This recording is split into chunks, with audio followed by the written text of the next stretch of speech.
pakiusap. Tulungan mo ako. Manganganak na ang asawa ko sa ospital.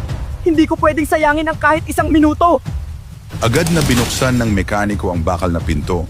Nagtrabaho sa ilalim ng malakas na ulan at mabilis na inayos ang gulong.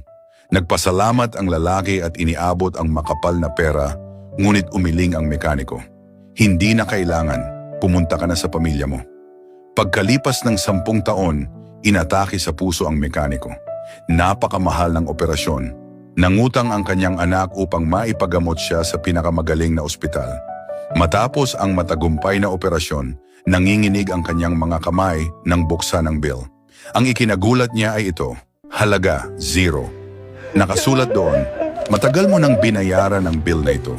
Inayos mo ang gulong ko at nakarating ako sa oras para sa kapanganakan ng aking anak. Kaibigan, huwag mong ipagkait ang iyong kabutihan. Kapag nagbukas ka ng pinto para sa iba, maaaring binubuksan mo rin ang daan para sa iyong sarili. Sabi ng Panginoon, mapapalad ang mga mahabagin sapagkat sila'y kahahabagan.